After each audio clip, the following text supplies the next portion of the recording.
Let's go live to our congressional correspondent, Kate Bolduan. She's got the story for us. Kate, tell our viewers what's going on. Well, it's getting nasty because we are in an election year, and this, at least in part, has to do with a larger ongoing battle trying to win over the female vote. This time around, though, Republicans have a new messenger to help in that fight. It's one of the Democrats' harshest election year attack lines. House Republicans will continue their war on women. There is a war on women, and this is a great indication of it. This attack on women is going to be noted across the United States of America. But that message aimed at winning over female voters could get tougher to sell. Enter Florida freshman Republican Sandy Adams. I'm pretty certain I'm not at war with myself. Adams usually keeps a relatively low profile. I have one home, and it's in Florida.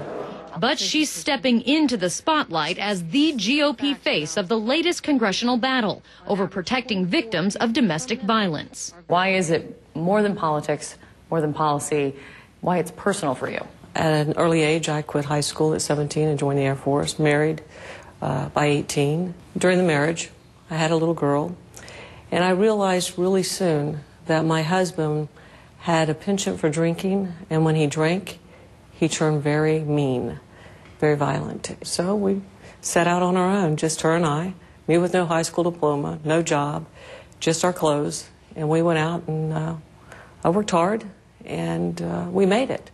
That personal story could help Republicans push their version of the Violence Against Women Act and deflect Democratic criticism they don't care about women.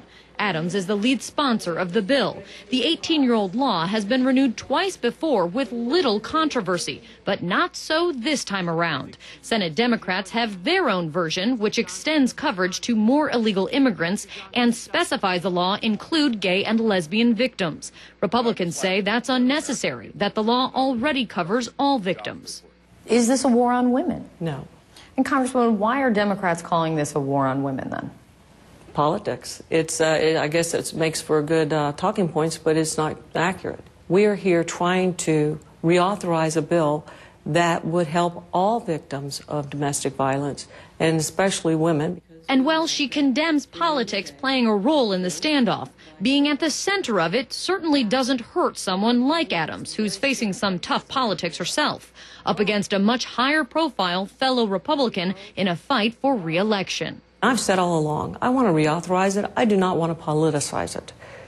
The victims deserve better than that. Americans deserve better than that.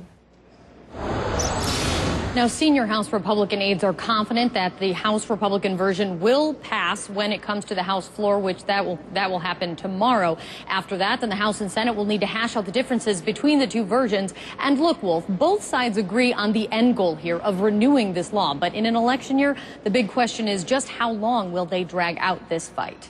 What do the Democrats, Kate, say to the Republican argument that the existing law, the existing language already protects those women, the illegal immigrants, also lesbians, for example? Why do they need additional language? What's the Democrats' argument? Broadly speaking, Wolf, Democrats say that the law currently as it exists, it allows for some ambiguity on the local level, that in order to specify that everyone be covered, all victims be covered under this law, they want to specifically name that gay victims, lesbian victims, as well as transgender victims, make sure that's specified in the law so there isn't any ambiguity when you get down to the local law enforcement level of implementing this law. In terms of, and that also includes when we're talking about Native Americans, in terms of the issue of illegal immigrants, Democrats in the Senate, they believe that there needs to be more protections for illegal immigrants who are victims of domestic violence, and they are trying to expand that portion of the law. Wolf. All right, the debate will continue, I guess, in conference between the House and the Senate. Thanks very much, Kate, for that.